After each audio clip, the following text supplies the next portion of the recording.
So hello guys, welcome back. So guys, പുതിയൊരു വീഡിയോയിലേക്ക് സ്വാഗതം. സോ ഗൈസ്, നമ്മൾ ഇന്ന് വന്നേക്കുന്ന കുറച്ച് ബുദ്ധി ഉപയോഗിച്ച് കളിക്കാൻ പറ്റിയ ഒരു ഗെയിമാണ്. വേറൊന്നുമല്ല, മലയാളം റിഡിൽസ്. സോ ഗൈസ്, നമ്മുടെ ബുദ്ധി അനുസരിച്ച് നമുക്ക് പറ്റിയ രീതിയിൽ നമ്മൾ മലയാളം റിഡിൽസിന് ഉത്തരം നൽകുകയാണ് guys. So guys, let's start.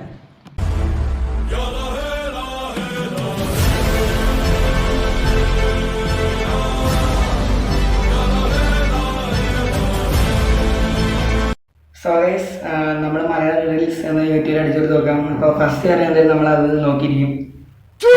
Malayalam riddles അടിച്ച് കൊടുത്തപ്പോൾ ഫസ്റ്റ് വന്നത് ഏതാണ് വിഷയമുള്ളത്, പക്ഷേ കണ്ടിട്ടില്ല, കുഴപ്പമില്ല. കുട്ടിയുടെ അമ്മ ആരാണ് നോക്കേണ്ടത് ഗൈസ്. കുട്ടിയുടെ അമ്മ ആരാണുള്ളത്? ഒരിക്കൽ ഒരു കള്ളൻ ജയിൽ 2.8 മില്യൺ വ്യൂസ് ഉണ്ട്. അപ്പോൾ നമ്മൾ അതിന് നോക്കട്ടെ ഗൈസ്, നോക്കാം. ഓക്കെ. ഒരിക്കൽ ഒരു കള്ളൻ ജയിൽ ചാടാൻ തീരുമാനിച്ചു. അവൻ രക്ഷപ്പെടാനായി ഒരു തുരങ്കമുണ്ടാക്കി. വഴിയിൽ വെച്ച് കഴിക്കാനായി അവൻ ഹോട്ട് ഡോഗ്സും കൈവശം വെച്ചിരുന്നു. ഇത് ജയിൽ തന്നെയാണോ? അത് ഹോട്ട് ഡോഗ് ഇട്ട് തുറന്ന് കുഴിച്ചു. പോലീസുകാരൊക്കെ എവിടെ ഇപ്പോ?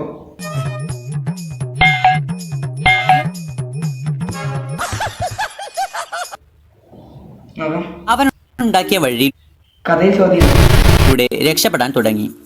വഴിയുടെ അവസാനം അവൻ 3 വാതിലുകൾക്ക് മുന്നിലെത്തി. ഒന്നാമത്തെ വാതിലിനുള്ളിൽ അതിശക്തനായ ഒരു പോലീസ് ഓഫീസറാണുള്ളത്. അവൻ ആ വാതിൽ തുറക്കുകയാണെങ്കിൽ ആ പോലീസ് ഓഫീസർ കള്ളനെ കീഴ്പ്പെടുത്തി തിരികെ ജയിലിൽ കൊണ്ടുപോകും. രണ്ടാമത്തെ വാതിലിനുള്ളിൽ ഒരു ജയിൽ പുള്ളിയുടെ പ്രേതമാണുള്ളത്. അവൻ ആ വഴിയിലൂടെ രക്ഷപ്പെടാൻ ശ്രമിച്ചാൽ ആ പ്രേതം അവനെ കൊന്ന് അവന്റെ രക്തം കുടിക്കും. മൂന്നാമത്തെ വാതിലിന് പിറകിൽ ജയിലിലെ ഏറ്റവും ശൗര്യമുള്ള നായയാണുള്ളത്.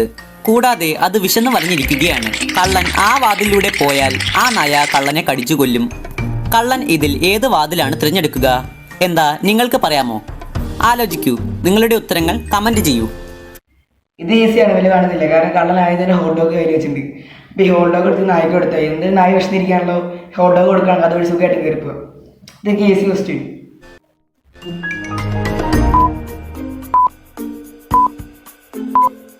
എന്റെ പ്രയോഗം നല്ല സൂപ്പർ പ്രയോഗം കേട്ടോ.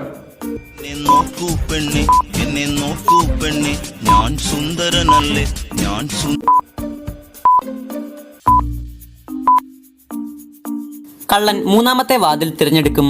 അവന്റെ കൈവശം ഹോട്ട് ഡോഗ്സ് ഉണ്ടല്ലോ. അവനത് നായയ്ക്ക് നൽകി അതിന്റെ ശ്രദ്ധ മാറ്റും. എന്നിട്ട് മൂന്നാമത്തെ വാതിലൂടെ രക്ഷപ്പെടും. ഇതൊക്കെ ഈസി. ഇതൊക്കെ എന്ത് ചോദ്യമാണ്?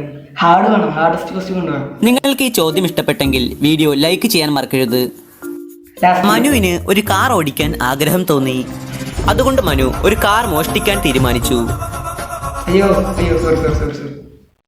അയാൾ ഒരു മാളിന്റെ പാർക്കിംഗ് ഏരിയയിൽ 3 കാറുകൾ കണ്ടു.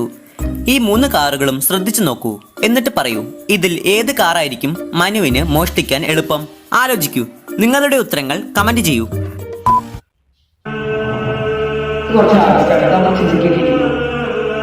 രണ്ടാമത്തെ കാറിന്റെ അകത്ത് ഒരാളുണ്ടെന്ന് എനിക്ക് തോന്നുന്നത്. ഒന്നാമത്തെ കാർ ശരിക്കും പറഞ്ഞിട്ടോ.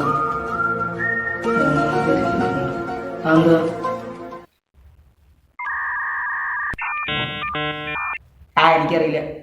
രണ്ടാമത്തെ പിടിക്കാം. എന്താ നല്ല അകത്ത് വല്ല ആളുണ്ടെങ്കിൽ ആളെ തല്ലിക്കൊന്ന് വലിയ പോകാനായിരിക്കും. സോ 2 നോക്കാം. 2 ആയിരിക്കും. ഇങ്ങനത്തെ പ്രശ്നം എന്താ ചെയ്യുക? മൂന്നാമത്തെ കാറാണ് എടുക്കാൻ പോകുക ഗൈസ്. കാരണം ഇവിടെ CCTV ഉണ്ട്. CCTV ശ്രദ്ധിച്ചില്ല. CCTV ഒന്നാമത്തെ കാറിനെ അങ്ങോട്ടാണ്. അപ്പോൾ ഒന്നാമത്തെ കാർ എടുക്കാൻ പറ്റില്ല. രണ്ടാമത്തെ കാറിൻ്റെ അകത്ത് ഏതൊരു മനുഷ്യരിക്കുന്നുണ്ട്, അതുകൊണ്ട് അത് എടുക്കാൻ പറ്റില്ല. പക്ഷേ മൂന്നാമത്തെ കാർ സേഫാണ്. സോ മൂന്നാമത്തെ കാർ ആൾക്ക് എടുക്കാൻ പറ്റും. സോ മൂന്നാമത്തെ കാർ. വരൂ, ഇതിന്റെ ഉത്തരം നോക്കാം. ഒന്നാമത്തെ കാറിന് മുകളിൽ ക്യാമറയുണ്ട്. അതുകൊണ്ട് ആ കാർ മോഷ്ടിച്ചാൽ പിടിക്കപ്പെടും. രണ്ടാമത്തെ കാറിനുള്ളിൽ ഡ്രൈവർ ഉണ്ട്. ആ കാർ മോഷ്ടിക്കുന്നത് എളുപ്പമല്ല. അതുകൊണ്ട് മൂന്നാമത്തെ കാർ മോഷ്ടിക്കുന്നതാണ് എളുപ്പം. മനു കാറിന്റെ വാതിൽ തുറന്ന് കാർ ഓടിച്ച് രക്ഷപ്പെടും. വരൂ, അടുത്ത റെഡിലേക്ക് പോകാം. ഏതൊരു പൊട്ടൻ ഡ്രൈവർ വന്നു കാറിന്റെ താക്കോലൊക്കെ അതിന്റെ അകത്ത് വെച്ചിട്ട് പോയിണ്ടോ?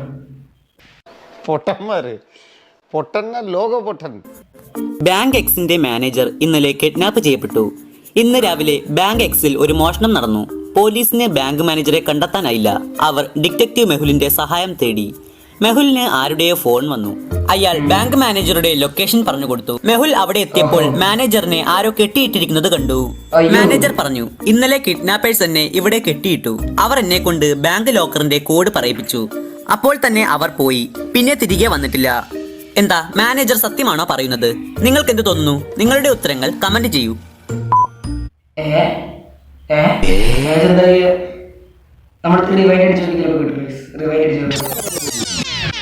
തന്നെ ഇവിടെ കെട്ടിയിട്ടു.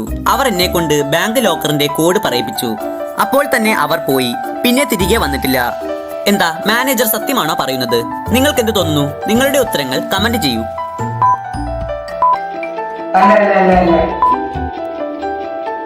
അല്ല, കാരണം മാനേജർ ഇവിടെ പഴയ വേണ്ട, ഈ പഴം മാനേജർ നിന്നുണ്ട്.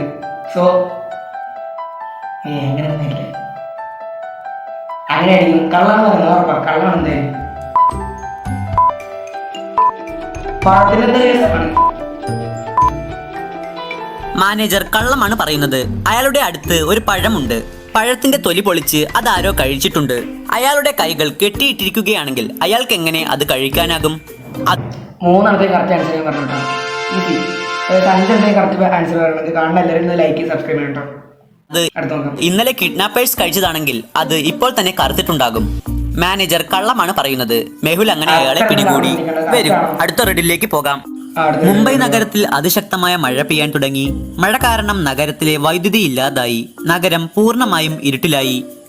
സന വല്ലാതെ ഭയപ്പെട്ടു. കാരണം അവൾ ഒരുപാട് സ്വർണവും പണവും തന്റെ ലോക്കറിൽ സൂക്ഷിച്ചു വെച്ചിട്ടുണ്ട്. അവൾ മുറിയിൽ പോയി നോക്കിയപ്പോൾ അവിടെ ഉണ്ടായിരുന്ന സ്വർണവും പണവുമെല്ലാം മോഷ്ടിക്കപ്പെട്ടതായി കണ്ടു. അവൾ ഉടൻ തന്നെ ഇൻസ്പെക്ടർ ഗൺപതിനെ വിളിച്ച് വിവരം അറിയിച്ചു. ഉടൻ തന്നെ ഇൻസ്പെക്ടർ ഗൺപത് അവിടെ എത്തിച്ചേർന്നു. സന പറഞ്ഞു, ഈ പണത്തിന്റെ കാര്യം 3 പേർക്ക് മാത്രമാണ് അറിയാവുന്നത്. ഇൻസ്പെക്ടർ അവരെ ചോദ്യം ചെയ്തു. രോഹൻ പറഞ്ഞു, എനിക്ക് നന്നായി ഉറക്കം വന്നു. കൂടാതെ ലൈറ്റും ഇല്ലായിരുന്നു. അതുകൊണ്ട് ഞാൻ ഉറങ്ങുകയായിരുന്നു. വേണമെങ്കിൽ എന്റെ റൂമിലെ CCTV ഫൂട്ടേജസ് നോക്കാം. റിനു പറഞ്ഞു, എനിക്കൊരു കൊച്ചു കുട്ടിയുണ്ട്. വെളിച്ചമില്ലാത്തതിനാൽ അവൻ വല്ലാതെ പേടിച്ചു. ഞാൻ അവനെ കഥ പറഞ്ഞു കൊടുക്കുകയായിരുന്നു. രാജ് പറഞ്ഞു, വെളിച്ചമില്ലാത്തതിനാൽ ഞാൻ മെഴുകുതിരി കത്തിച്ച് പുസ്തകം വായിക്കുകയായിരുന്നു. അങ്ങനെ ഞാനങ്ങ് ഉറങ്ങിപ്പോയി. നിങ്ങൾ വന്ന് വിളിച്ചപ്പോഴാണ് ഞാൻ ഉണർന്നത്. ഇൻസ്പെക്ടർ 3 പേരുടെയും മറുപടികൾ കേട്ടു. അതിനുശേഷം അവർ പറഞ്ഞ 3 സ്ഥലങ്ങളും പോയി നോക്കി. അങ്ങനെ മനസ്സിലായി ആരാണ് യഥാർത്ഥ മോഷ്ടാവെന്ന്. എങ്ങനെ? നിങ്ങൾക്ക് പറയാമോ? ആലോചിക്കൂ. നിങ്ങളുടെ ഉത്തരങ്ങൾ കമന്റ് ചെയ്യൂ. എനിക്ക് തോന്നുന്നത് നടുക്ക് ആ ബുക്ക് വായിച്ചുകൊണ്ടിരിക്കുന്ന ചേച്ചിയാണ് കള്ളം പറയുന്നത്. കാരണം കറണ്ടിലാണെങ്കിൽ പുസ്തകം വായിക്കും. കറണ്ടിട്ട് പുസ്തകം വായിക്കാൻ പറ്റത്തില്ല. ബാക്കി രണ്ടുപേരും കുഴപ്പമൊന്നുമില്ലാണ്ട് കള്ള സത്യമാണ് പറഞ്ഞു തോന്നുന്നു. സോ രണ്ടാമത്തെ ബുക്ക് വായിക്കാൻ പിള്ളേർക്ക് ബുക്ക് വായിച്ചു കൊടുത്ത്.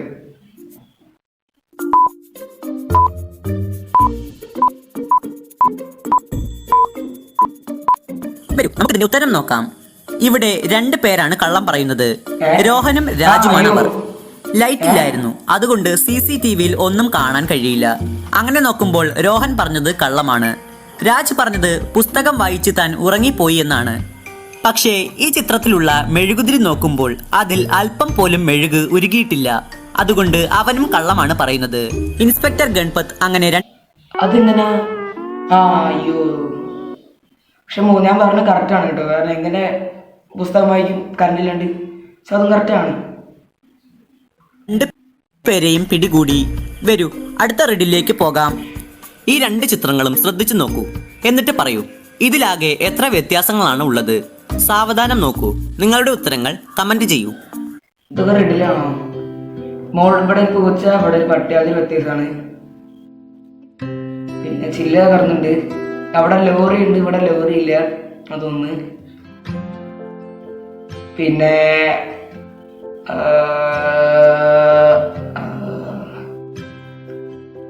പിന്നെ മറ്റേ അവിടെ ഒരു 3 ഇത് കാണാനുണ്ട്. ജനല് പോലെ ഒരു 3 സംഭവം. അതൊന്ന് 3.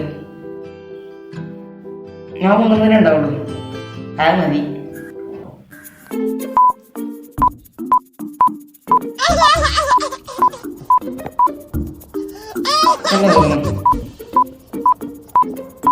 ഇതിലാകെ 5 വ്യത്യാസങ്ങളാണുള്ളത്. 1, ഈ വീടിന്റെ ജനലുകൾ. 2, ഇയാളുടെ ഹെഡ്സെറ്റിന്റെ നിറം. 3, അവിടെ ഉണ്ടായിരുന്ന ട്രക്ക്. 4, ഈ ജനലിന്റെ പൊട്ടിയ ചില്ലുകൾ. 5, ഇവിടെ പൂച്ചയ്ക്ക് പകരം നായയാണുള്ളത്. ഈ ചിത്രം നന്നായി ശ്രദ്ധിച്ചു നോക്കൂ, എന്നിട്ട് പറയൂ ഇതിൽ ഈ കുട്ടിയുടെ അമ്മ ആരാണ്? എ, ബി അതോ സിയോ? നന്നായി ആലോചിക്കൂ നിങ്ങളുടെ ഉത്തരങ്ങൾ. ഇതിപ്പോ ഒന്നും കറക്റ്റില്ലല്ലോ. ഒരാൾ 2015 മരിച്ചു, ഒരാൾ 2016 മരിച്ചു, ഒരാൾ 2020 മരിച്ചു. ഇതിപ്പോ 2025 ഈ കൊച്ചിന് ഇപ്പൊ 5 വയസ്സ് പ്രായം ഉണ്ടെങ്കിൽ 2015 മരിച്ച കുട്ടിയാണെങ്കിൽ 10 വയസ്സ് പ്രായം ഉണ്ടാവും. 10 വയസ്സ് ഇത്ര കുഞ്ഞ് നമ്മളൊന്നായിരിക്കില്ല. 2016 9 വയസ്സ്, 9 അങ്ങനെ ഇത്ര വേറെ കുട്ടിയൊന്നായിരിക്കില്ല. പക്ഷെ 2020 മരിച്ച 3 സി ആയിരിക്കും കറക്റ്റ്. കമന്റ് ചെയ്യൂ. എന്താ മീന സീതന്റെ ആയിരിക്കും എന്നാണ് എനിക്ക് തോന്നുന്നത്. സീതന്റെ ആയിരിക്കും. വരൂ നമുക്കിതിന്റെ ഉത്തരം നോക്കാം. കുട്ടിയെ നോക്കുമ്പോൾ അവന് 1-2 വയസ്സ് മാത്രമാണ് പ്രായം. അതെ. എ 2015 മരിച്ചത്, ബി 2016 സി 2020 മരിച്ചത്. എയും ബിയും 4-5 വർഷം മുൻപ് മരിച്ചവരാണ്. അതുകൊണ്ട് സി ആയിരിക്കും കുട്ടിയുടെ അമ്മ. ഇതുപോലെയുള്ള മികച്ച വീഡിയോസിനായി ചാനൽ സബ്സ്ക്രൈബ് ചെയ്ത് ബെല്ലൈക്കൺ. ഞാൻ പറഞ്ഞ പോലെ 5 ക്വസ്റ്റ്യൻ ഞാൻ ആൻസർ പറഞ്ഞിട്ടോ. സോ എല്ലാവരും പറഞ്ഞ പോലെ സബ്സ്ക്രൈബ് ചെയ്യുക, ലൈക്ക് ചെയ്യുക, ഷെയർ ചെയ്യുക. സോ അതേപോലെ നമ്മൾ അടുത്ത ഇതുപോലെ നല്ല സൂപ്പർ വീഡിയോസ് ആയിട്ട് വരുന്നതായിരിക്കും. സോ അതുവരെ സ്റ്റേ ട്യൂൺഡ്. സോ ഗൈസ് ചെറിയൊരു പണി കിട്ടി. ആർന്നില്ല വീടെല്ലാം അവസാനം കഴിഞ്ഞിട്ട് ഞാൻ അയ്യോ എന്ന് പറഞ്ഞ് ശ്രദ്ധിച്ചാരെങ്കിലും വേറൊന്നുമില്ല. ഫോൺ എഴുത്തുന്ന പൊട്ടി. കാണിച്ചുതരാം നിങ്ങൾക്ക് ഇങ്ങനെ കാണിച്ചാൽ മനസ്സിലായില്ല. ഞാൻ ലൈറ്റ് ഓഫ് ആക്കിയിട്ട് കാണിച്ചു തരാം ഗൈസ്. ലൈറ്റ് ഓഫ് ആക്കിയിട്ട് കാണിച്ചു തരാം കേട്ടോ. ക്യാമറ റൊട്ടേറ്റ് ചെയ്യാൻ പറ്റില്ല.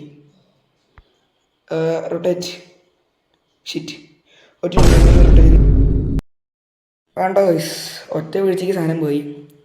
വീഡിയോ ഇവിടുത്തെ സന്തോഷത്തോടെ നിർത്തിയായിരുന്നു. തട്ടിയൊരു പോക്കുന്നു പോയി. ഇത് ഫോണാണ് കേട്ടോ ഗൈസ്. ഒറ്റ വീണ് പൊട്ടിയതാണ്. ലൈറ്റ് ഓണാക്കി കാണിച്ചു തരാം. ഇതാ ഫോണാണ്. ഇവിടെ പൊട്ടി. ഫുള്ള് ഒന്നും എടുക്കാൻ പറ്റാത്ത അവസ്ഥയായി. എന്തോ കഷ്ടപ്പാടാന്ന് പറ.